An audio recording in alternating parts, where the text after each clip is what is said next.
I'm Dan Collins with Mercy Medical Center in Baltimore, Maryland, and you're watching Medoscopy.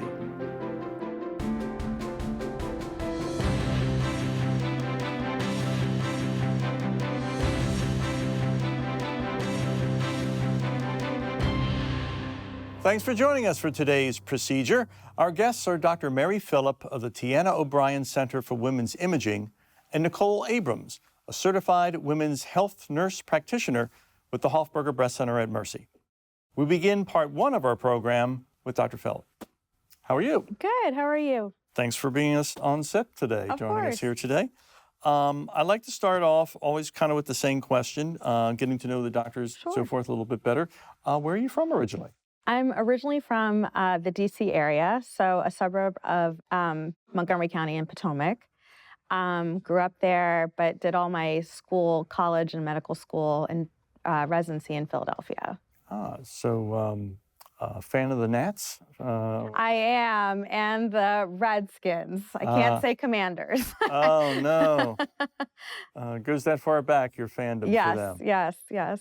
Did you take any grief from some of your fellow practitioners who are more Ravens fans or Baltimore fans? Well, I feel like it's okay because it's the NFC versus the AFC, so I think that's acceptable. Now, why you're interested in medicine? Was this something you always wanted to do, or you thought you'd do something else? You thought you were going to run away and join the circus, or you were going to become a philosophy professor, or what? Well, I grew up in a household that valued the sciences and math, and I have a lot of family that are doctors or engineers. So that kind of spurred my interest in the sciences also.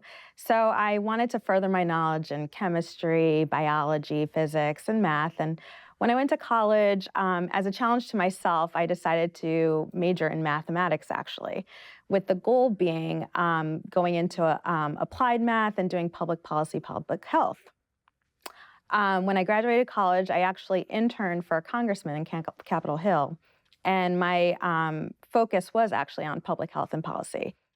But I soon learned that it just took a long time to help the masses, with legislation and bureaucracy. And I kind of missed the intimate setting of a one-on-one personal relationship.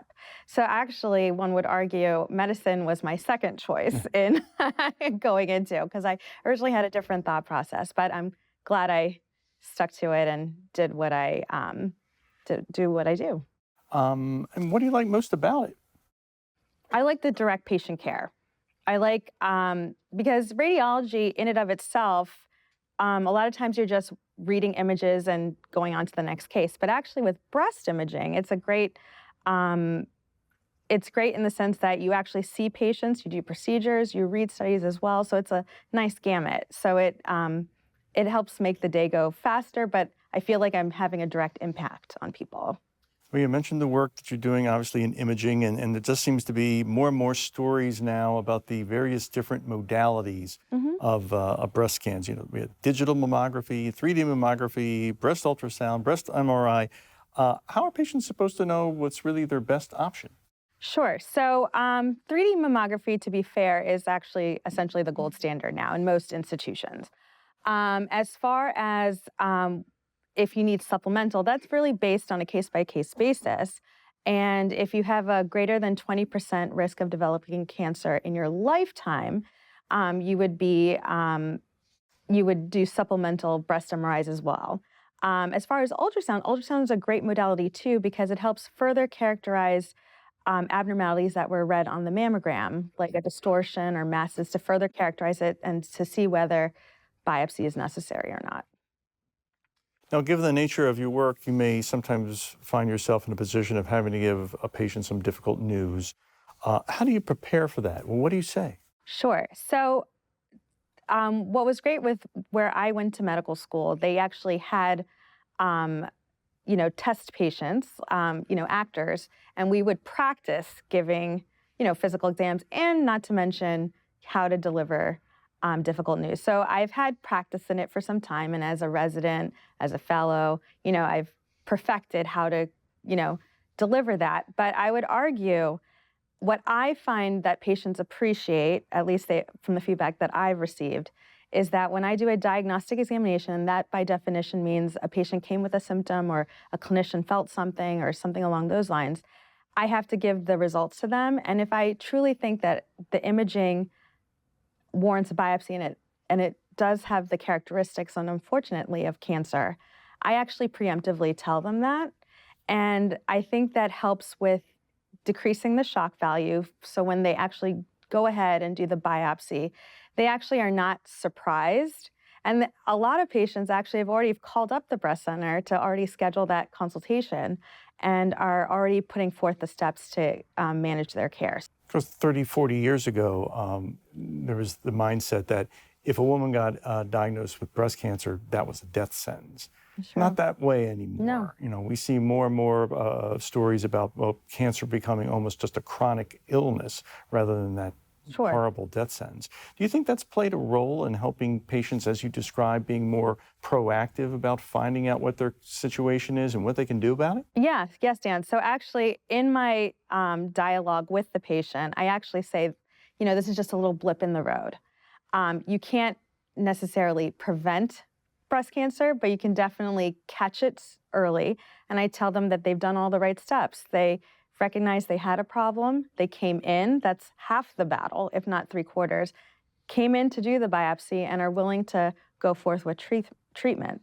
And within a year or so, for the most part, we're laughing at the end. Actually, the patient may start off, upset and teary-eyed, but we're laughing by the end of the talk because I tell them this is going to be just a little blip. That's good to hear. We'll take a brief break and we'll be right back with more Medoscopy.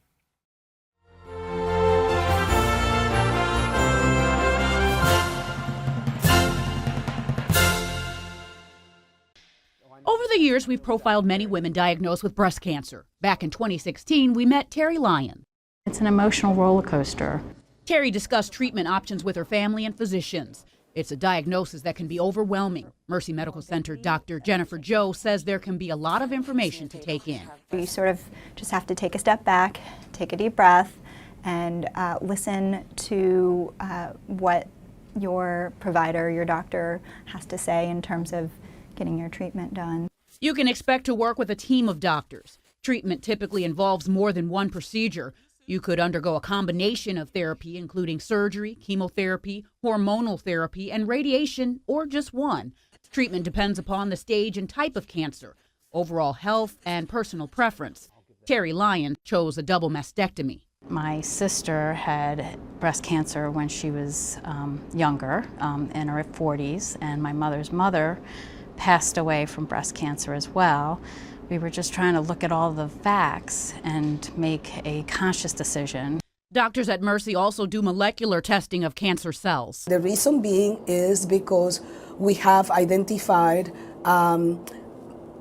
genes that are going to basically predict more or less aggressive behavior of the tumor, so many decisions are going to have to be made by the patient based on their genetic makeup.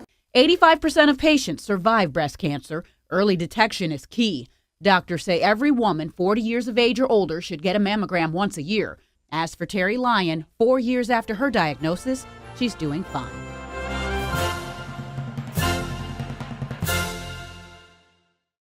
As frequent viewers know, one of our regular features on Medoscopy is a kind of a show and tell. Guests are asked to bring in something, could be a book, photograph, we don't know what it could be, but it's important to them in some way, symbolic of who they are and what they're about. Dr. Phillip, what you bring with us today? All right, so today I brought a pen, which may seem innocuous, but it's a Mont Blanc, but it's not so much the brand that's the significance, but I got this, my husband gave it to me when I finished fellowship. And he himself, when he finished fellowship, he got the pen too from his attendings. So he wanted to, pay it forward. And it reminds me that I've come a long way with school and the years of training, having a child in between. And there were times where I didn't know if I could make it. It was just very challenging being a new mom and being a, second-year radiology resident. But I look at this and see where I've come and where I had been. So that's why I brought this. Well, you bring up an interesting point. I mean, what's it like trying to become a doctor, which is not like an easy thing to do. It's not like it's not like a correspondence course, where you fill in a piece of paper and send it in.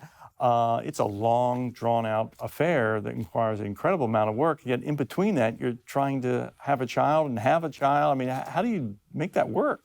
Well, it's challenging. Google Calendar really helps as well. But I do find actually that's why I came here to Mercy, because the work-life balance is, it does happen here. Having been at other places, I do find that when I'm at work, I am at work and I work hard, but I'm able to, when the work is done, I'm able to come home and totally focus all my attention on my kids and my husband. So, yeah. Well, actually, that segues into my next question, which is trying to find that eternal answer to the question, how can I balance work and life? I haven't had anyone I've interviewed yet tell me they've got it figured out. So how do you pull that off? Well, it takes a village to raise children. So we have an amazing nanny as well. And my parents are, just an hour plus away. So between that, my husband works a lot of hours. He's in a different institution. So, but we make it work. Have I found the perfect? It's almost there, or as perfect it can be. But we're thriving, not surviving. Well, when you're not dealing with the patients, what do you like to do? Obviously, you spend some time with your family, but do you have any hobbies, any things, sports? Sure. Yeah, I am an avid sports enthusiast. I used to play soccer up until college. I played tennis and I picked it up again, but I had to put the racket down because I tore my Achilles last year. But I enjoy watching it too. So on the weekends, my kids, I go to their sporting activities, whether it be soccer, squash, tennis. We like to go and watch college and professional sports as well. So that's another family activity we do and a hobby I share. And we like to travel too, whether it be domestic or international. So, any favorite places you like to go? Well, I think our favorite so far has been Grand Cayman. So with the kids, we're trying to see how they do with longer distance of travel, on the airplane. But yeah. How old are your kids? 9 and 5. Ah, good ages, good ages. Yeah. Any of them interested in other sports? Well, my kids also do swimming too. But yeah, my older kid likes more individualized sports, and my other one likes more individualized sports. Well, I'm sure the crew is already pricking up its ears, and they know what I'm about to say because they've heard me say it a million times. Have they tried fencing? So my older one did. Oh, really? But it was not his cup of tea. Oh, well, that's a shame. He had to be careful about his wrist because he plays squash competitively. So, well, it can be done. You can work around that. Left-handed or right-handed? He's lefty. Oh, that's all the more reason to fence. I know. We tried baseball. That wasn't his jam, but squash is it. Yeah. Fair enough. Well, Dr. Phillip, thank you for coming in. We appreciate your time and your candor, and I'm hoping our viewers enjoyed a chance to kind of get up close and personal with you a little bit. Maybe they learned a thing or two that they can apply to their daily lives. And thank you for watching. On behalf of myself, our guests, the Mercy staff, and the Sisters of Mercy, we wish you good health and humor. Until we gather again, may the road rise up to meet you.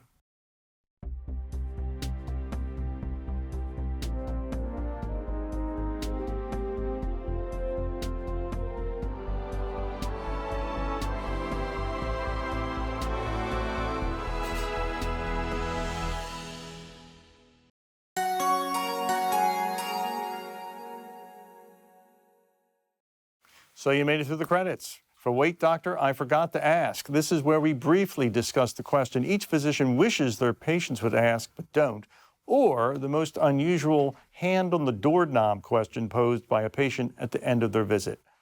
Doctor, what's that question or questions? Could I have prevented this? So, as you know, I'm a breast radiologist. So a lot of times patients are like, why did it happen to me? Or could I have done something? But I always tell them you did, you're here. Like I said, you can't necessarily prevent breast cancer, but you sure can catch it early if, unfortunately, you get it. And I think that's the biggest thing I tell them is that you didn't do anything wrong. You couldn't, it wasn't a lifestyle issue. It wasn't anything like that.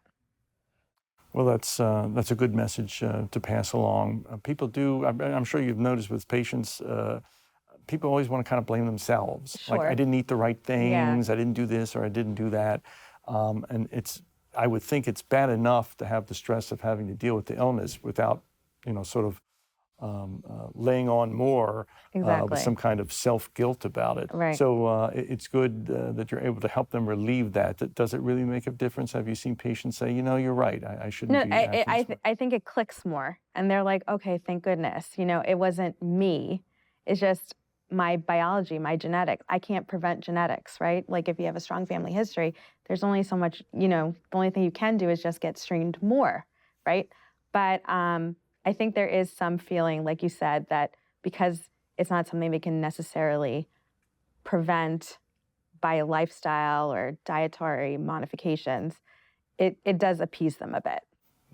And of course, I'm sure a big message that you're always pushing on the patients is get your mammograms. Mm-hmm. Don't put it off. Exactly. Don't, I'll do it later, I'll do it Right. later, I'll do it later. Come in to see you. Right, exactly. So yeah, that's the biggest thing. When you're 40, please come. Every year. Thank you, doctor. Yep, no problem.